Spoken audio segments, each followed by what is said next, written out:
आइए दोस्तों, आज हम लोग UP police SI exam date 13/12/2017 अर्थात 13 तारीख 12 का महीना 2017 का जो प्रीवियस हुआ है उसको हम लोग लगाएंगे। तो पेपर की सवालों को शुरू करने से पहले हम आपका अपने चैनल आपके चैनल यूनिवर्सल मैथ क्लासेज पर स्वागत करते हैं। आइए हम लोग आज पहला सवाल देखते हैं। पहला सवाल आपके सामने है, एक्स स्क्वायर प्लस 146 का स्क्वायर प्लस 232 का स्क्वायर माइनस 52 का स्क्वायर माइनस 5468, तो यक्स ज्ञात कीजिए। सरलीकरण का सवाल है, अब तुरंत एक्स का मान ज्ञात कर लेंगे, लेकिन इसका वर्क करना है, इसका वर्क करना है, इसका वर्क करना है, कितना ज़्यादा टाइम लगेगा। आइए देखते हैं मात्र 1 से 2 सेकेंड में। ध्यान दीजिएगा, इसके बाएं पक्ष में आप देख रहे हैं कि यक्स का कोई ना कोई मान रहेगा। यहाँ पे आप देख रहे हैं इसका वर्क करेंगे तो इकाई अंक छछड़ा के 36 आएगी। यहाँ पे आप देख रहे हैं इसका वर्क करेंगे तो इकाई अंक 4 आएगा, इसका वर्क करेंगे इकाई अंक 4 आएगा, इसका यहाँ पे 8 है। यानी इकाई की केवल बात करें हम तो 4 में से 4 को घटाएंगे तो 0 बचेगा, और 0 में से 8 घटाएंगे तो हासिल लेके कितना बचेगा, 2 बचेगा। यानी इधर का इकाई अंक आप देख रहे हैं कि इधर का जो इकाई का अंक आ रहा है 2 आ रहा है, अर्थात जब इधर का इकाई अंक 2 आ रहा है तो इधर का भी इकाई अंक कितना आना चाहिए, 2 आना चाहिए। अगर मान लीजिए कि 162 हम एक्स को मानते हैं तो 2 दूना के 4 लेंगे तो 4 6 4 10 आएगा, 2 आना चाहिए। अगर मान लीजिए कि एक्स की जगह पे इसको रखेंगे तो 2 दूना के 4 आएगा तो 6 4 10 होगा, इकाई अंक आना कितना चाहिए, 2 आना चाहिए। ये नहीं हो सकता है। 8 देंगे, 8 टाइम 64, 4 आएगा तो 6 4 10, ये भी नहीं हो सकता है। 6 लेंगे तो छछड़ा के 36, 36 यानी कि 6 आएगा, ये 6 6 6 12, लास्ट में कितना आ रहा है, 2 आ रहा है। और इसको लास्ट में 2 चाहिए, लेकिन इसको भी चेक कर लेते हैं तो 3 तिली के 9, 9 6 15, 5 हो जाएगा, अर्थात यही हमारा क्या हो जाएगा, सही आंसर हो जाएगा। तो इस तरह से हम लोग तुरंत इसको करेंगे, वरना ज़्यादा वर्क करके हल करने में ज़्यादा टाइम लगेगा। ठीक है, आइए देखते हैं अगला सवाल। दूसरा सवाल आपके सामने है, सवाल को पढ़िए। सेब, संतरे और आम की संख्या क्रमशः 5 संबंधे 7 संबंधे 8 है। 5 संबंधे 7 संबंधे 8 में है। ठीक है, सेब, संतरे और आम की संख्या। फल विक्रेता ने फलों की संख्या 40%, 50%, 75%, 40%, 50%, 75% क्रमशः इसमें क्या कर देता है, वृद्धि कर देता है। तो कह रहा है कि वृद्धि के बाद इनकी संख्या कितनी होगी। आप जानते हैं 40% का मतलब होता है 2/5, 50% का मतलब होता है 1/2, 75% का मतलब होता है 3/4। पहले ये थी कितनी, 5 थी, इसमें वृद्धि होगी 2/5 की, तो कितनी हो जाएगी, 7/5। यानी कि 5 इसमें वृद्धि करेंगे तो आपका 5 2 7, 7/5 हो जाएगी। ठीक है, यहाँ पे आप देख रहे हैं वृद्धि करेंगे तो आपकी थी कितनी, 7, वृद्धि करेंगे तो हो जाएगी 3/2। ठीक है, यहाँ पे थी कितनी, 8, वृद्धि करेंगे तो कितना हो जाएगा, 4 3 7, 7/4। ठीक है, सॉल्व कर देंगे इसको, हम लोग सॉल्व करेंगे तो 5 से 5 कटेगा। ठीक, यहाँ पे देखेंगे 7 7 सब में है, 7 से 7, 7 कैंसिल हो जाएगा, ये 4 से कटाएंगे 2 बार में कटेगा। यहाँ पे 2 है तो 2 इसमें भी गुणा करेगा, तो यहाँ पे 1 बचा था, यहाँ पे 3/2 बचा था, और यहाँ पे 2 बचा था, 2 गुणा कर लेगा तो 2 दूना के 2 1 कम 2 3 और 2 दूना के 4, 2 संबंधे 3 संबंधे 4 हमारा करेक्ट आंसर हो जाएगा। ठीक है, फिर से देख लीजिए एक बार। 40% का मतलब 2/5, अर्थात कोई वस्तु 5 रही होगी तो 2 की वृद्धि होगी तो 7 हो गई, तो 7/5। 50% का मतलब 1/2, कोई वस्तु 1 रही होगी, 1 की वृद्धि तो 3 हो गई, ये 3/4 है तो वृद्धि होगी तो कितनी होगी, 7/4 हो गई। 4 3 7, 7/4। सॉल्व करेंगे तो 5 से 5 कटा, 7 तीनों में कैंसिल कर देंगे तो यहाँ पे 1 बचा, यहाँ पे 3/2 बचा और यहाँ पे 2 बचा। बटे में अनुपात की जो संख्या होती है उसमें बटे में होता नहीं है हर वाला, तो क्या करेंगे, लॉस लेके गुणा कर लेंगे तो 2 दूना के 4, 2 1 कम 2, 2 संबंधे 3 संबंधे 4 हमारा करेक्ट आंसर हो जाएगा। आइए देखते हैं तीसरा सवाल। तीसरा सवाल आपके सामने है, U को 70 तत्वों से सम्मिलित सकल समुच्चय मान लेते हैं यदि ए बी इस तरह के U के उप समुच्चय हैं कि नंबर ऑफ ए यानी कि समुच्चय ए की अवयव की संख्या 20 है, नंबर ऑफ बी यानी कि बी के अवयव की संख्या 30 है, ए इंटरसेक्शन बी, इसको इंटरसेक्शन बोलते हैं, यानी दोनों में कॉमन 10 अवयव ऐसे हैं जो दोनों में कॉमन है। तो हमको ऐसी संख्या बतानी है जो न तो ए में है न तो बी में। देखिएगा, ए और बी का इंटरसेक्शन ए में नहीं है, बी में नहीं है, दोनों को कॉमन बताना है। तो आप इसके लिए, और यू दिया है टोटल मान दिया है यू आपका 70, यू टोटल मान आपका दिया है 70। बहुत आसान है, लेकिन इसके लिए आपको ये फार्मूला याद होना चाहिए, number of A union B, यानी कि ए यूनियन बी, ए और बी दोनों को मिला के है, तो इसका होता है number of A plus number of B minus number of A intersection B. इससे सॉल्व करेंगे तो ए में दिया है 20, बी में दिया है 30 और यहाँ पे है 10, तो इसको सॉल्व करेंगे 30 20 50 40 आ जाएगा। 40 दोनों मिला के, टोटल कितने हैं 70, टोटल 70 40 दोनों मिला के, तो कह रहा है कि ए डैश बी डैश दोनों में का ए डैश और बी डैश में कॉमन नहीं है। इसका मतलब है कि टोटल 70 हैं, 40 दोनों मिला के हैं, तो इसके अलावा जो बच रहे हैं वो क्या है, ए डैश इंटरसेक्शन बी डैश हैं। अर्थात 70 में से 40 घटा देंगे तो कितना आ जाएगा 30 आपका करेक्ट आंसर हो जाएगा। इसके लिए पहले ए यूनियन बी निकाल लेंगे, 40 आ जाएगा, 70 में से 40 घटा लेंगे। देखिए ये आपको चैप्टर पूरा विस्तार से पढ़ना होगा तब ज़्यादा बेटर समझ में आएगा। हम लोग इसमें प्रीवियस ईयर के क्वेश्चन को लगा रहे हैं, अर्थात तुरंत हम फार्मूले को यूज करके आपको आंसर बताते चल रहे हैं। तो तीसरे का आंसर आपका हो जाएगा 30, ठीक है। चौथा सवाल आपके सामने है, किसी स्केल की सबसे बड़ी मुमकिन लंबाई कितनी हो सकती है जिससे 12 metre, 8 metre 20 centimetre, 4 metre 20 centimetre की लंबाई ठीक ठीक मापी जा सकती है। देखिए किसी भी चीज़ की जब लंबाई पूरी मापनी होती है तो वह बड़ी से बड़ी संख्या ज्ञात करते हैं जिससे पूरी संख्या कट जाए। जब कोई संख्या बड़ी से बड़ी ज्ञात करते हैं जो पूरी किसी संख्याओं को काटती है तो वो कहलाती है मौसा, ठीक है। तो 3 माप दिया हुआ है, तीनों का हम क्या निकाल देंगे, मौसा निकाल देंगे। तो यहाँ देख रहे हैं सब सेंटीमीटर में दिया हुआ है, तो इसको हम लिख सकते हैं 100 से गुणा करके 1200 सेंटीमीटर, इसको लिख सकते हैं 820 सेंटीमीटर और इसको लिख सकते हैं 420 सेंटीमीटर। अब बारी बारी से हम चेक कर ले रहे हैं कि वह कौन सी बड़ी संख्या, ध्यान रखिए छोटी से कटेगी, छोटी से भी, लेकिन छोटी नहीं बड़ी से बड़ी। तो सबसे बड़ी 40 दे रहा है, तो हम 40 से देख रहे हैं तो ये तो कट जाएगा।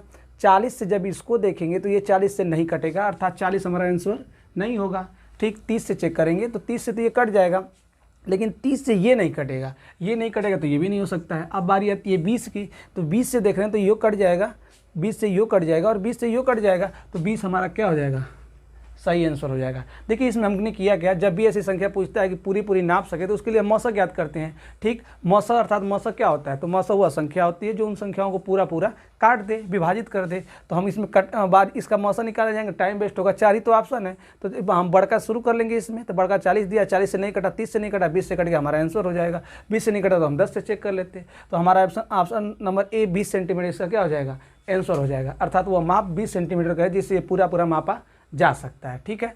अगला सवाल आपके सामने है कि P का 5% 10 है, Q का 10% 5 है, तो R जो है Q बटे P के बराबर है। R का मान बताइए चाहे Q बटे P का मान बताइए, दोनों बात बराबर है। तो इसको R का मान हमसे पूछ दिया है, तो आप लिख सकते हैं यहाँ पे P गुणे 5/100 बराबर 10। अर्थात यहाँ पे देख रहे होंगे कि P का मान जो आ जाएगा आपका 5 दूना के तो 2 आएगा, तो P का मान 200 आ जाएगा।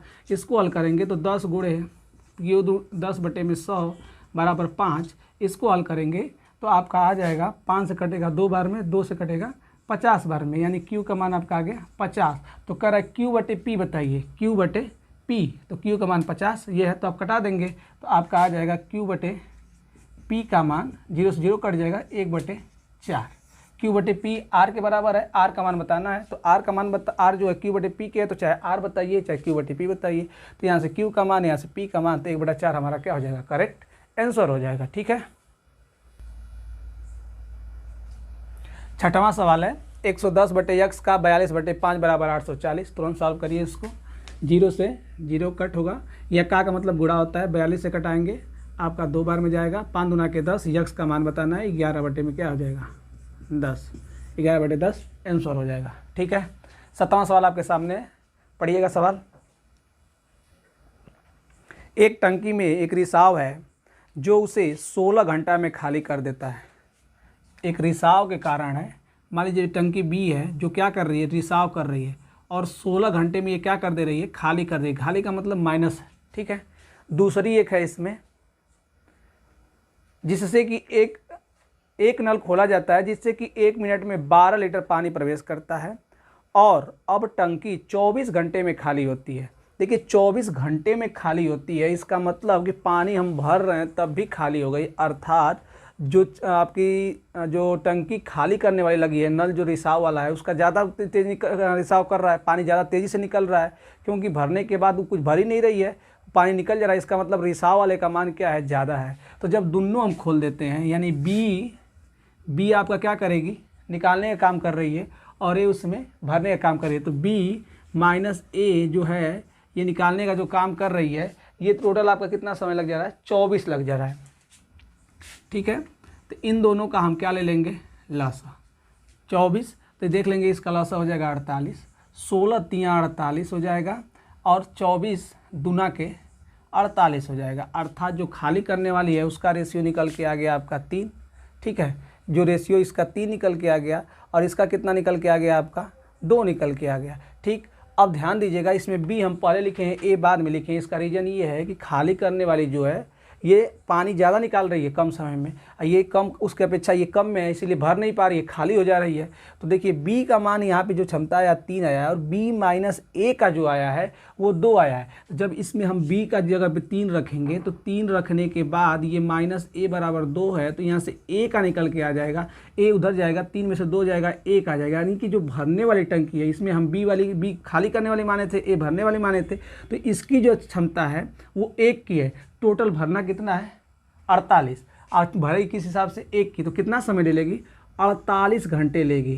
कितना समय लेगी, 48 घंटे लेगी।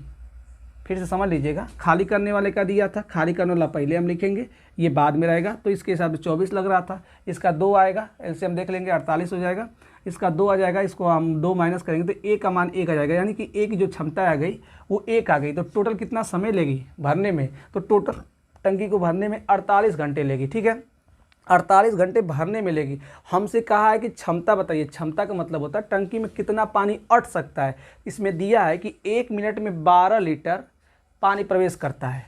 1 मिनट में 12 लीटर पानी क्या करता है, प्रवेश करता है। तो 60 मिनट में कितना करेगा, तो 60 मिनट यानी 12 छक 72 लीटर होगा।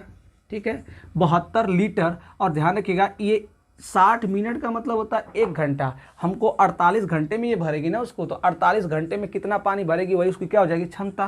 तो 1 घंटा का ये दिया है, 60 मिनट के साथ 1 घंटा, 48 घंटे का पूछा है, तो 48 में 72 का क्या कर देंगे, हम गुणा कर देंगे। 48 में 72 का गुणा करेंगे, जो आएगा वही हमारा क्या हो जाएगा, आंसर हो जाएगा। ठीक है, 48 में 72 का गुणा कर लेंगे, इसमें जो आएगा वही आपका आंसर हो जाएगा।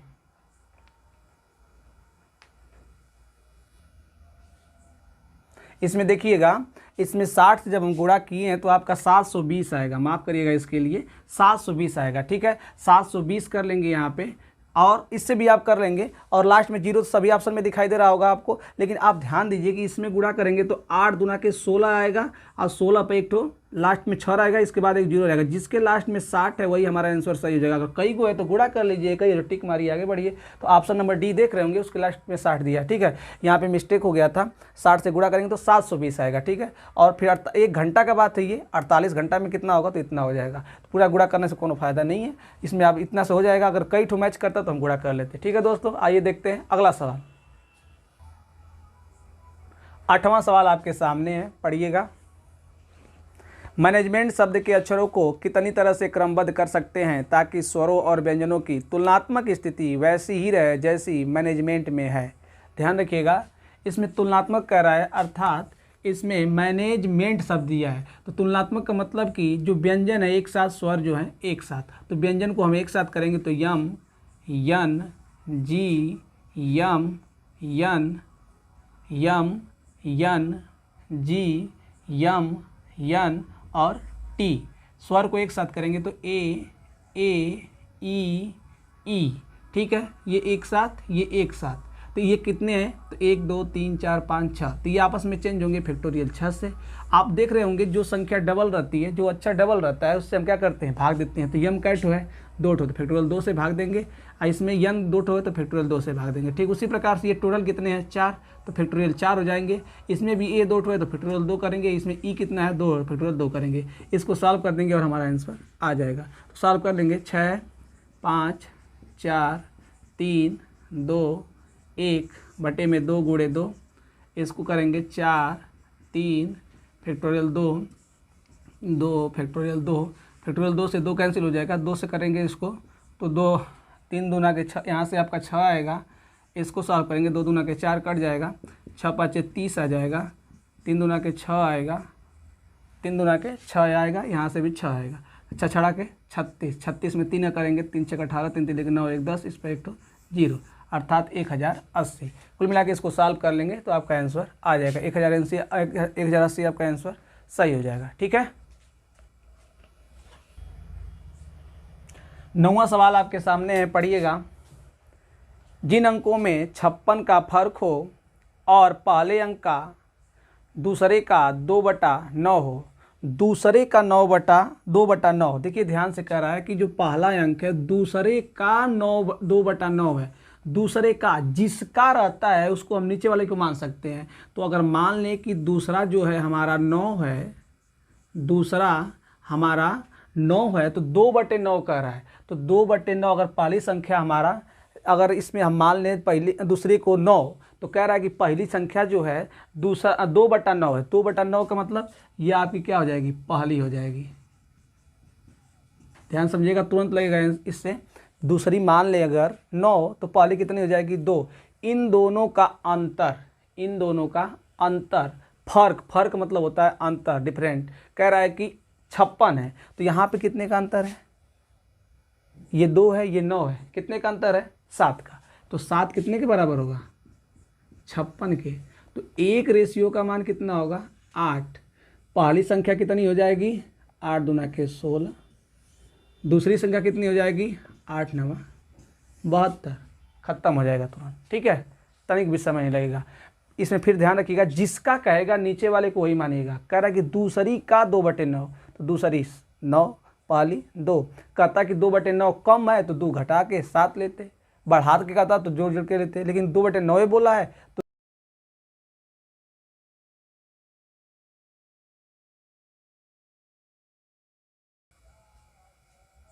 दसवां सवाल सामने है, पढ़िएगा।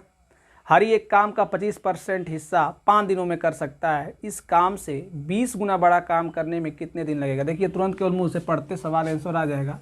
25% जो है 5 दिन में कर रहा है, 25% 5 दिन में कर रहा है। तो आप जानते हैं, पहले 25% निकाला, एक काम पहले निकालिए, टोटल काम कितने दिन में करेगा। 20 गुना की बात छोड़िए, पहले टोटल काम। तो आप जानते हैं 25% का जो मतलब होता है आपका चौथा हिस्सा होता है, अर्थात 25% 5 दिन में। टोटल काम का परसेंट होता है 100%। 100% के लिए 4 से गुणा करेंगे, अर्थात 100% काम कितने दिन में कर देगा, 20 दिन में कर देगा। 25% 5 दिन में, 100% 20 दिन में, अर्थात अपना काम जो है उसको कितने दिन में कर रहा है, 20 दिन में कर रहा है। 20 गुना काम, तो इसका 20 गुना काम, जब एक काम को 20 दिन में करे तो 20 गुना काम कितने दिन में कर देगा, 400 दिन में। 400 आपका क्या हो जाएगा, सही आंसर हो जाएगा। ठीक है, आइए देखते हैं अगला क्वेश्चन। 11 नंबर सवाल पढ़िएगा। एक समकोण चतुर्भुज का क्षेत्रफल 1200 वर्ग मीटर है। यदि लंबी भुजा के वर्ग और छोटी भुजा के वर्ग में 700 का अंतर है तो लंबी भुजा की लंबाई कितनी होगी। ध्यान रखिएगा, आप कहेंगे समकोण चतुर्भुज का क्षेत्रफल। समकोण का मतलब ध्यान रखिएगा आयत होता है। समकोण का मतलब सभी कोण कितने हैं, 90-90 के हैं। तो समकोण का दिया है तो समकोण का क्षेत्रफल 1200 वर्ग मीटर दिया है। तो जब 1200 दिया है तो आप जानते हैं कि अगर कोई आयत होता है तो आयत की अगर भुजा मान लें कि लंबी वाली ए है, छोटी और लंबाई ए है, चौड़ाई बी है, तो क्षेत्रफल दिया है लंबाई गुणे चौड़ाई होता है, अर्थात ए बी का मान दिया है आपका, ए बी का मान दिया है 1200। कह रहा है कि बड़की का वर्ग और छोटकी के वर्ग का अंतर दिया है 700। आपके पास एक उपाय है, इन दोनों को सॉल्व करिए और सॉल्व करके अपना आंसर निकालिए। नहीं तो आपके पास ऑप्शन मौजूद है। ध्यान रखिएगा, वर्ग मीटर दिया हुआ है, ये आपका वर्ग मीटर दिया हुआ है, इस बात को आप थोड़ा ध्यान दीजिएगा। अगर मान लीजिए कि हम यहाँ पे सेंटीमीटर है, सेंटीमीटर तो छोड़िए, पहले ऐसे ही मीटर में आते हैं। किधरों शुरू करें, चाहे इधर से चाहे इधर से। इधर से भी देखिए मीटर दिया है, सेंटीमीटर, इसको कैंसिल करिए, मीटर में है आपका, तो मीटर मीटर देखते हैं। 30 रखेंगे तो आप जानते हैं कि यहाँ पे अगर 30 रखेंगे तो 30 का मान, 30 और 40 दो ही ऑप्शन है आपके पास, तो इसमें ए बड़ा है बी छोटा है। अगर ए बी का मान यहाँ पे मान लीजिए 30 रखते हैं, ए का मान 30 रखते हैं तो बी का मान 40 में ऑटोमेटिक आने लग रहा है। तो इसमें आपका कह रहा है कि एक तो 30 आएगा, एक तो 40 आएगा। देख भी सकते हैं, अगर ए का मान अगर 40 ले रहे हैं तो 4 चौके 1600 हो जाएगा, अब बी का मान 30 लेंगे तो 3 तिली के 900 हो जाएगा। तो 1600 में से 900 घटेगा तो आपका 700 बचेगा, गुणा करने में 1200 आएगा। अर्थात बड़ी वाली जो भुजा है हमारी 40 मीटर की होगी और छोटी वाली भुजा जो है हमारी 30 मीटर की होगी। सेंटीमीटर तो ऐसे ही कट जाएंगे। ठीक, अब इसको हल भी कर सकते हैं इन दोनों को सॉल्व करके, लेकिन ज़्यादा लेंदी होगा। द्विघात समीकरण बनेगा, उसको हल करना पड़ेगा। यहाँ पे हमको द्विघात समीकरण थोड़े बनाना है, हमको यहाँ पे तो आंसर प्राप्त करना है। तो सेंटीमीटर को हटाएंगे, 30 और 40, 30 40 बचा, इसमें से हम चेक कर लेंगे और देख रहे हैं कि लंबी पूछा है, यानी बड़ी वाली जो पूछा है तो बड़ी वाली कितनी हो जाएगी 40 मीटर। सेंटीमीटर ध्यान करिएगा, यहाँ पे सेंटीमीटर में दिया है, इसको टिक मत मार दीजिएगा। मीटर वर्ग मीटर दिया है तो मीटर में आएगा। ऑप्शन नंबर डी हमारा क्या हो जाएगा, सही हो जाएगा। ठीक है, अगला सवाल आपके सामने है। अगला सवाल पढ़िएगा। एक सम ठोस प्रिज्म का आधार एक त्रिकोण है। ठीक है, प्रिज्म क्या होता है, ध्यान दीजिएगा। प्रिज्म का मतलब होता है कि कोई आकृति मान लीजिए जैसा उसका बेस है उसी को ऊपर उठा दें तो वही प्रिज्म कहलाने लगता है। जैसा उसका नीचे का बेस होता है, आधार होता है, ऊपर का भी टॉप वो जो भी होता है, नीचे का बॉटम का ये, ऊपर का टॉप का ये, दोनों सेम होता है, बीच में ऊंचाई दी होती है। तो इसमें कहा है कि जो इसका नीचे वाला हिस्सा है वो समकोण है, अर्थात ये कुछ इस प्रकार से, ये 6 है, ये 8 है, ये 10 है। ठीक, इसी प्रकार से इसको हम क्या करेंगे, ऊपर उठा देंगे। ठीक, तो ऊपर उठा देंगे तो आपका क्या बन जाएगा, प्रिज्म बन जाएगा। प्रिज्म के लिए समझिएगा, आप देखे होंगे पूजा पाठ में, आप देखे होंगे कुछ आकृति की चीज़ें बनाई जाती हैं, ऐसे ऊपर नीचे उठा के देखे होंगे आप, उठाने पर हो जाता है, फिर सिकुड़ के सट जाता है। तो एक प्रकार प्रिज्म टाइप का ही होता है, क्योंकि ऊपर की आकृति और नीचे की क्या होती है उसमें सेम होती है और बीच में लंबाई होती है, उसी को हम प्रिज्म कहते हैं। तो इसमें पूछा है हम लोग से, प्रिज्म का कुल सतह क्षेत्रफल, पार्श्व सतह क्षेत्रफल और परिमाण कितना होगा। तो ये ध्यान रखिएगा, प्रिज्म का कुल सतह क्षेत्रफल जो होता है, कुल सतह क्षेत्रफल यानी संपूर्ण पृष्ठ पूछ रहा है, कुल सतह क्षेत्रफल यानी कि संपूर्ण पृष्ठ पूछ रहा है। ध्यान रखिएगा, प्रिज्म को आप बेलन के हिसाब से याद रखेंगे तो ज़्यादा बेटर होगा। बेलन का संपूर्ण पृष्ठ क्या होता है, तो बेलन का संपूर्ण पृष्ठ होता है आपका, क्वेश्चन नंबर 12 है, ध्यान रखिएगा। फिर से आपको हम रिपीट करके बता देंगे, प्रिज्म के लिए अगर बेलन को आप रिलेट करके पढ़ेंगे तो ज़्यादा बेटर समझ में आएगा। जो प्रिज्म होता है बेलन के हिसाब से होगा। बेलन में होता क्या है, संपूर्ण पृष्ठ, संपूर्ण पृष्ठ आप पढ़े होंगे, होता है संपूर्ण पृष्ठ 2πr/h प्लस πr²। ध्यान समझिएगा, ये क्या होता है, तो दोनों क्षेत्रफल हैं, ऊपर वाला और नीचे वाला, और ये आपका क्या है 2πr। 2πr क्या होता है, परिधि, परिमाप, इंटू यच, यच क्या है, ऊंचाई। तो ठीक उसी प्रकार से ये भी हम लेंगे तो इसका परिमाप लेंगे तो परिमाप कितना आएगा, परिमाप क्या होता है, जो आकृति है उसके चारों ओर की लंबाई का योग। तो इसका निकालेंगे तो 8 × 14, 14 × 10 24, 24 आपका ये आ जाएगा। ऊंचाई आपका दिया है 10, तो ये आपका 240 आ जाएगा। ठीक ठीक, ये तो देखिए हम जो सूत्र लिखे हैं ये बेलन के लिए लिखे हैं। किसके लिए लिखे हैं, बेलन के लिए लिखे हैं। ये बेलन का क्या होता है, आधार का क्षेत्रफल होता है, बेलन के आधार का क्षेत्रफल होता है। ठीक उसी प्रकार से हमारा जो प्रिज्म है, प्रिज्म का आधार कैसा हो जाए, त्रिभुजाकार होगा। तो त्रिभुज का जो परिधि लेंगे तो त्रिभुज का परिधि क्या होता है, तीनों भुजाओं का योग। तो ये आपका जो दिया था सवाल में दिया है कि जो आपका प्रिज्म है उसका जो बेस है त्रिभुज है, तो उसका आ जाएगा 8 × 14, 10 24 × 10, ऊंचाई दिया है। फिर बेस का यहाँ पे क्या होगा, πr²। ध्यान रखिएगा 2πr² होता है। क्यों 2πr² होता है, क्योंकि दो होगा तब ना, एगो ऊपर वाला एगो नीचे वाला, दोनों का क्षेत्रफल। तो आप बताइए, बेस आपका समकोण त्रिभुज वाला है, एक नीचे होगा एक ऊपर, तो इसका क्षेत्रफल निकालेंगे तो क्या होता है 1/2 लंब गुणे आधार। तो लंब आपका 6, आधार कितना है 8, क्योंकि इसमें लंब एक ले लेंगे, आधा लेंगे, क्योंकि आपका कर्ण है, ये समकोण त्रिभुज वाला दिख ही रहा है पाइथागोरस तरीके से। तो आप निकालेंगे तो 8 तरीके 8 2 3 आ जाएगा, 8 तरीके 24, 24 इसका और 24 उसका कितना आ जाएगा 48 आ जाएगा। तो इसका इधर से आपका 48 आएगा। 48 आएगा तो इसको हल कर लेंगे, 2 8 8, अर्थात 2 8 8 जो है संपूर्ण पृष्ठ है प्रिज्म का। और हम देखें तो ऑप्शन सी ही ऐसा दिख रहा है जिसमें संपूर्ण पृष्ठ यानी कुल सतह क्षेत्रफल 288 दिया है और कोई ऑप्शन ही नहीं है। तो ऑप्शन नंबर सी आपका क्या हो जाएगा, सही हो जाएगा। फिर भी हम अन्य जो पूछे उसको भी बताते हैं। दूसरा आपसे पूछा है पार्श्व सतह क्षेत्रफल और परिमाप। देखिए पार्श्व क्षेत्रफल का मतलब होता है वक्र पृष्ठ, पार्श्व क्षेत्रफल का मतलब होता है वक्र पृष्ठ। और वक्र पृष्ठ क्या होता है, तो वक्र पृष्ठ जो होता है आपका, वक्र पृष्ठ आपका होता है जो नीचे का बेस दिया है, बेस का परिमाप गुणे ऊंचाई, बेस का परिमाप गुणे ऊंचाई, अर्थात 2πr जैसे यहाँ दिया था 2πr उसी तरह से होता है। तो बेस का परिमाप कितना आएगा 8 × 14, 14 10 24 और गुणे ऊंचाई 240। तो देख रहे होंगे ऑप्शन सी में 240 दिया हुआ है। अगला कह रहा है कि परिमाण कितना होगा, परिमाण अर्थात उसका हम आयतन निकालेंगे। तो आयतन के लिए आप फार्मूला जानते ही हैं। आयतन क्या होता है कि आयतन के लिए प्रिज्म का आयतन हो चाहे बेलन का, बेलन से रिलेट करके बार बार हम बता रहे हैं आपको, रिलेट करके रखेंगे तो याद रहेगा। उसमें होता है pi r square h. Pi r square क्या होता है, बेस यानी आधार का क्षेत्रफल गुणे ऊंचाई। ठीक उसी प्रकार से इसमें हमारा का जो बेस है, बेस कैसा है, त्रिभुजाकार है, तो इसका क्षेत्रफल निकालेंगे। अभी क्षेत्रफल निकालें तो कितना आया आपका 24 आया है, और 24 ऊंचाई कितनी है 10, तो 24 गुणे 10 कितना हो जाएगा 240, अर्थात 288, 240, 240 घन सेंटीमीटर। यानी ऑप्शन नंबर सी हमारा क्या हो जाएगा, सही हो जाएगा। तो फिर से ध्यान रखिएगा इसके लिए, प्रिज्म के लिए फिर से आपको हम बता रहे हैं, प्रिज्म के सूत्र को याद रखने के लिए बेलन से रिलेट करके याद रखिएगा। बेलन का जो फार्मूला कैसे आता है वो वाला आपको मालूम रहेगा, तो उससे रिलेट करके इसको याद कर लेंगे और आसानी से ज्ञात कर लेंगे। ठीक है, आइए देखते हैं अगला सवाल। अगला सवाल पढ़िएगा। 13 नंबर दिया है, 3 मोबाइल फ़ोन, एक वॉकमैन की कीमत 80,000 है। 5 मोबाइल फ़ोन, 2 वॉकमैन की कीमत 15,000 नहीं 1,50,000 है। तो एक मोबाइल फ़ोन की कीमत हमसे पूछ रहा है। देखिए 3 मोबाइल फ़ोन, 3 फ़ोन और 2 आपका, एक दिया है वॉकमैन, एक वॉकमैन, ठीक है, कितना दिया है 80,000।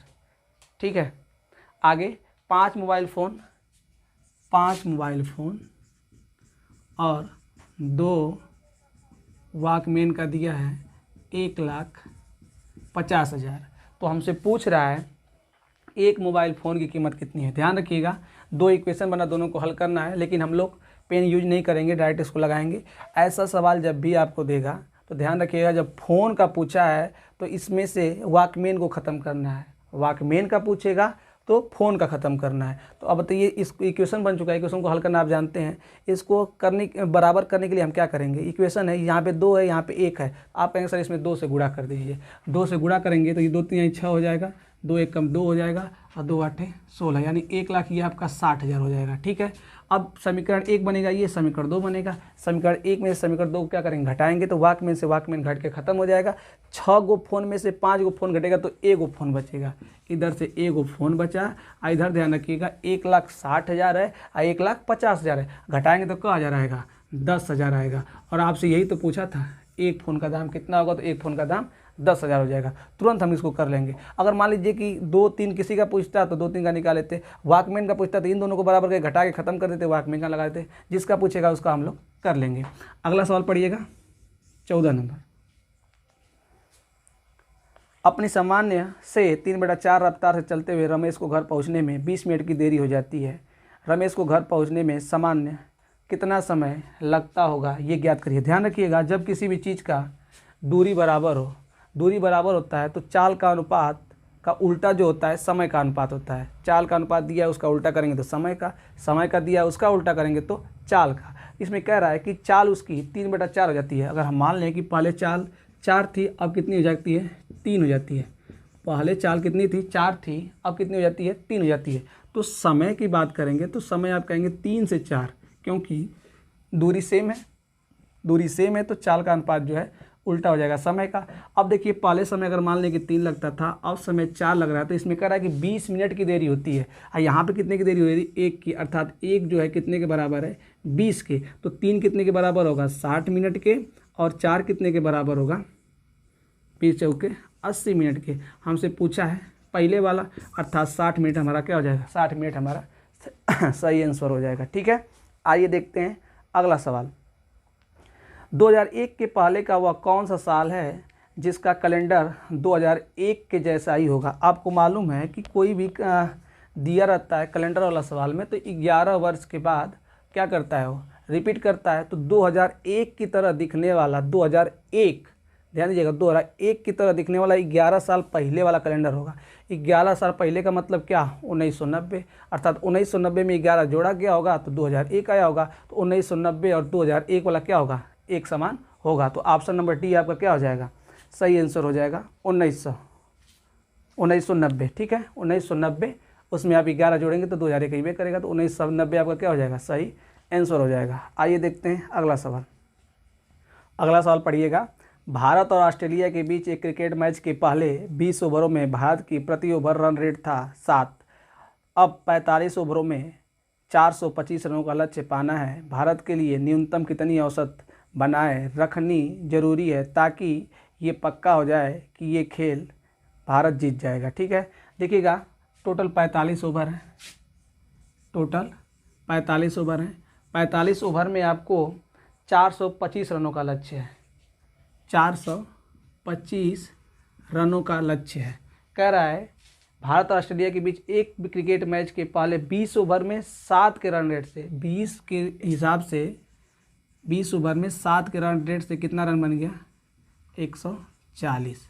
45 में 425 का लक्ष्य था, 20 ओवर 7 के रन रेट से खेला। रन रेट का मतलब होता है एक ओवर में कितना रन बनता है, तो एक ओवर में 7 तो 20 में 140। अब कितना हमको बनाना है तो इसमें से आप माइनस कर लेंगे तो ये आपका आ जाएगा 5, ये आ जाएगा 8 और ये आ जाएगा 2।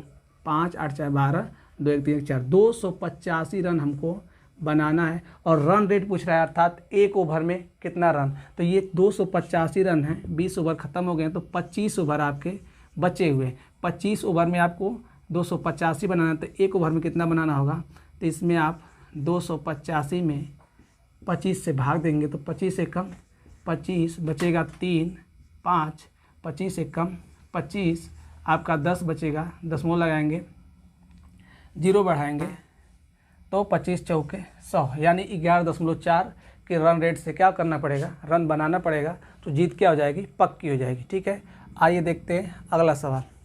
अगला सवाल आपके सामने है। अगला सवाल दिया है x और y एक काम को 12 और 10 दिनों में करते हैं। x और y, x 12 दिन में, y 10 दिन में। x आपका 12 दिन में करता है, y उसको 10 दिन में करता है। z की मदद से x और y साथ मिलकर 6000 के कुल वेतन में इस प्रकार काम करते हैं कि 5 दिनों में पूरा जाता है। अर्थात ये तीनों मिल के x plus y plus z तीनों मिल के कितने दिन में करते हैं, 5। और इनका जो पैसा मिलता है 6000 मिलता है। तो पूछ रहा है कि z को कितना मिला, z को कितना मिला। तो ध्यान दीजिएगा, ऐसे सवाल किसी भी चीज़ का जो पैसा होता है, पैसा उनके क्षमता के अनुपात में वितरित किया जाता है। क्षमता हम निकालेंगे x और y, x y z तीनों का, तो ध्यान रखिएगा इनका एलसीएम ले लेंगे। एलसीएम ले लेते हैं 60, तो 12 5 60, 10 6 60, अब 20 से 5 से करेंगे यहाँ पे तो 12 5 60। तीनों का मिला के जो क्षमता आया 12 आया, एक्स वाई का 11 आया। इसका मतलब जेड की क्षमता कितनी है, 1 है। जेड की क्षमता 1 है। टोटल क्षमता कितनी है, तीनों का मिला के 12 और जेड की क्षमता कितनी है, 1 है। और पैसा कितना है, 6000 है। तो 6000 जो क्षमता के हिसाब से बढ़ाता था, टोटल क्षमता आपका 12 था, तो 12 का जो मान है ये 6000 के बराबर हो जाएगा। तो 1 का मान कितना होगा, 500 के बराबर हो जाएगा। अर्थात जेड का क्षमता 1 रेशियो हो तो जेड को क्या रुपये मिलेंगे, 500। अगर मान लीजिए एक्स का पूछता तो एक्स की क्षमता निकाल लेते, वाई का पूछता तो वाई का, जिसका हम पूछेगा क्षमता उसका गुणा कर लेंगे। तो 12 का मान 6000, तो 1 का मान कितना हो जाएगा, 500 हो जाएगा। ठीक है, आइए अगला सवाल देखते हैं। जब 0.232323 को एक भिन्न के रूप में बदला जाए तो उसका परिणाम क्या होगा। ध्यान रखिएगा, लिखा है 0.232323 डॉट डॉट डॉट, इसका मतलब होता है 0.23 पर बार। और बार को हल करना आप सीखे ही होंगे, तुरंत इसको आप तो कर लेंगे। क्या हो जाएगा, 23/99। 23/99 आपका क्या हो जाएगा, सही आंसर हो जाएगा। ध्यान रखिएगा, इसमें बार के अलावा अगर कोई संख्या रहती है तो उसमें से उसको हम घटाते हैं, और अगर बार के अलावा जितनी संख्या रहती है उतना क्या लगाते हैं, इस पर 0। तो इसमें हम देख रहे हैं 23 है, तो 23/99 आपका क्या हो जाएगा, आंसर हो जाएगा। ठीक है, अगला सवाल है। अतुल ने एक साइकिल उसकी अंकित मूल्य कीमत से 3/4 पर खरीदी, उसे उसकी अंकित मूल्य से 20% ज़्यादा दाम पर बेच दिया। मुनाफा प्रतिशत क्या हुआ। मुनाफा का मतलब होता है लाभ। लाभ बताने के लिए हमें सीपी और एसपी चाहिए, क्रय मूल्य और विक्रय मूल्य चाहिए। करा 3/4 एमआरपी के 3/4। 3/4 का मतलब हुआ, अगर हम 4 को मान लें एमआरपी अर्थात अंकित मूल्य, तो 3 में क्या किया है, उसको खरीदा है। लेकिन जब बेचने की बात आई तो 20% के मुनाफा बेच रहा है। 20% का मतलब 1/5, अर्थात वस्तु जो बेचेगा 6/5 में बेचेगा, लेकिन किस पर बेच रहा है, अंकित मूल्य पर। अंकित मूल्य कितना दिया है, 4, तो 4 × 6/5 ये आपका क्या हो जाएगा, एसपी। 6 चौके 24, 24/5 आपका क्या हो गया, एसपी। खरीदा कितने में, 3 में। अब देखिए लाभ निकालेंगे, तो लाभ निकालने के लिए यहाँ पे 6 चौके ये आपका 24 है, 24/5, इसमें से इसको क्या करेंगे, घटाएंगे। यानी 24 हमको प्रॉफिट निकालने के लिए 24/5 में से 3 को घटाएंगे तो 5 तिहाई 15, तो 5 तिहाई 15 करेंगे तो आपका आ जाएगा 9 बटे में 24 बटे, इसको इसको सही करिएगा, 5 3 15, तो 9/5 आ जाएगा।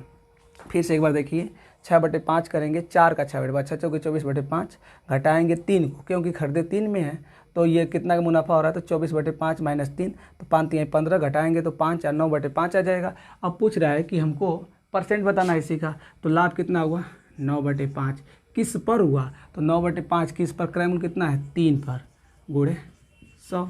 इसको सॉल्व करेंगे तो 3 से कटेगा 3 बार में, ठीक, 5 से कटेगा 20 बार में, 20 तिहाई 60% आपका क्या हो जाएगा, करेक्ट आंसर हो जाएगा। सवाल जैसे कर रहा है वैसे करते जाइए, समय भी नहीं लगेगा और सवाल भी आपका सही हो जाएगा। अगला सवाल देखिएगा, एक ऑनलाइन परीक्षा में उपस्थित होने वाले 10 उम्मीदवारों के बुद्धिलब्धि परीक्षण स्कोर नीचे दिए गए हैं। बहुलक क्या होगा, बहुलक आप जानते हैं, कोई भी आंकड़ा दिया हो तो कोई संख्या जितनी अधिक बार आई होती है वही उसका क्या कहलाता है, बहुलक। तो सवाल आपके सामने दिख रहा होगा, आप काउंट कर लीजिए कौन संख्या ज़्यादा बार आई है, वही आपका आंसर हो जाएगा। तो 6 सबसे ज़्यादा बार आई है इसमें, वही आपका सही हो जाएगा। अगला सवाल है, यदि 21 अक्टूबर को रविवार है, 21 अक्टूबर को रविवार है, ठीक, तो हमसे पूछ रहा है 21 नवंबर को कौन सा दिन होगा, 21 नवंबर को कौन सा दिन होगा। अच्छा ये बताइए 21 अक्टूबर, इसमें हम क्या करते हैं, विषम दिन तो ही निकालते हैं, तो विषम दिन पहले निकालेंगे। 21 अक्टूबर से 21 नवंबर के बीच में विषम दिन निकालेंगे, तो इसमें हम देख रहे हैं अक्टूबर 31 का होता है, तो 10 दिन इसमें हो गया, 10 दिन इसमें और 21 दिन इसमें, तो 21 और 10 कितना 31 दिन हुए। तो 31 विषम दिन के लिए हम 7 से भाग देंगे, तो 7 चौक 28, 3 बच जाएगा, 3 कितने क्या हो जाएंगे, विषम दिन हो जाएंगे। 3 को हम इसमें क्या करेंगे, जोड़ देंगे। रविवार में 3 दिन जोड़ेंगे तो कितना आएगा, बुधवार, बुधवार आपका करेक्ट आंसर हो जाएगा। तो इसको आप लोग शेष दिन निकाल के हल कर सकते हैं, ठीक है, बुधवार आपका करेक्ट आंसर हो जाएगा, ठीक है। अब दोस्तों हम लोग ये पार्ट यहीं तक रहने देते हैं, अब नेक्स्ट पार्ट में जो शेष सवाल हैं उनको हम लोग कंप्लीट कर लेंगे, ठीक है, क्योंकि वीडियो थोड़ा ज़्यादा बड़ा होगा तो हमको अपलोड करने में दिक्कत होगी। तो दोस्तों आज के लिए बस इतना ही रखते हैं, तब तक के लिए जय हिंद।